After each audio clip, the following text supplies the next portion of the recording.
Assalamualaikum warahmatullahi wabarakatuh.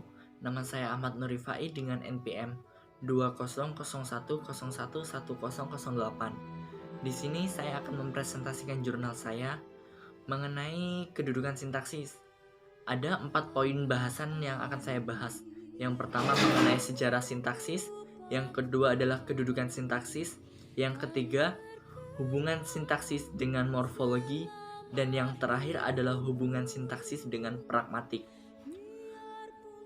Untuk bahasan yang pertama mengenai sejarah sintaksis bahasa Indonesia. Jika kita membicarakan sejarah, kita dapat memulai melihat dari awal tahun 1957 dari buku yang ditulis oleh Noam Chomsky dengan judul Sintaksis Struktural.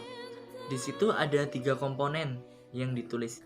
Yang pertama ada struktur gatra, yang kedua adalah transformasi, dan yang ketiga adalah morfonamik. Dan sejak tradisi Yunani Latin sampai sekarang, sintaksis merupakan cabang ilmu bahasa yang menjadi fokus kajian. Jika kita membicarakan sejarah dari sintaksis, itu tidak terlepas dari sejarah tata bahasa. Bahasa Indonesia itu merupakan perkembangan dari bahasa Melayu. Saat ini kedua bahasa ini sudah memiliki ciri, sifat, dan perilaku yang berbeda. Pada tahun 1976, upaya penulisan buku tata bahasa pertama kali dilakukan oleh Pusat Pengembangan Bahasa dengan menerbitkan buku pedoman penulisan tata bahasa Indonesia.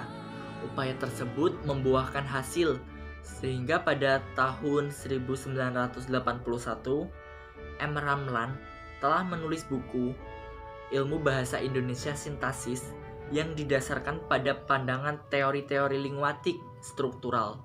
Kemudian, pada tahun 1968 telah tersusun tata bahasa buku bahasa Indonesia oleh Hasan Alwi. Nah, jadi seperti itu adalah sejarah singkat mengenai sejarah sintaksis bahasa Indonesia. Bahasan yang kedua adalah mengenai kedudukan dari sintaksis.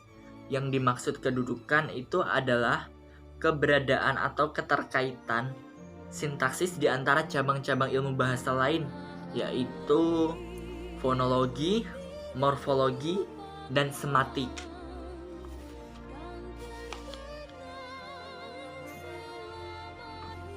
Fonologi merupakan cabang ilmu bahasa yang mengkaji seluk-beluk bunyi bahasa, sedangkan morfologi hanya merupakan bagian dari tata bahasa mengenai bentuk atau struktur kata.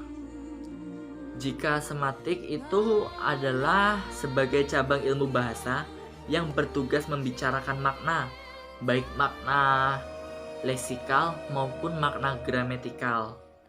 Bahasan yang ketiga adalah hubungan sintaksis dengan morfologi. Morfologi merupakan kata yang berasal dari morph yang berarti bentuk, dan logos yang berarti ilmu. Jadi morfologi adalah cabang ilmu lingwatik yang mempelajari tentang bentuk. Morfologi dan sintaksis adalah 2 studi lingwatik yang memiliki keterkaitan erat antara satu sama lain. Jika morfologi berkaitan dengan struktur kata dan sintaksis itu berkaitan dengan struktur kalimat. Dengan demikian, morfologi akan mengkaji morfem pembentuknya atau unsur-unsur pembentuknya. Sedangkan sintaksis itu adalah mengkaji wancana, klausa, kalimat, dan frase. Untuk bahasan yang terakhir adalah hubungan sintaksis dengan pragmatik.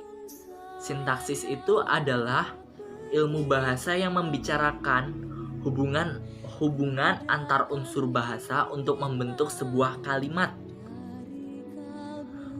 Pragmatik itu menganalisis fungsi kalimat dalam komunikasi.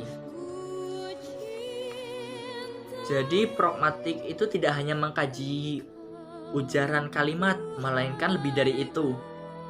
Pragmatik tetap harus memperhatikan bentuk dan struktur kalimat, tetapi fokus kajiannya tidak terletak di situ. Yang dikaji pragmatik itu bukan bentuk atau strukturnya ataupun maknanya, tetapi fungsi dan tujuan dari pembuatan kalimat itu tergantung konteksnya. Demikian presentasi yang dapat saya sampaikan. Apabila ada salah kata, saya mohon maaf. Saya akhiri. Wassalamualaikum warahmatullahi wabarakatuh.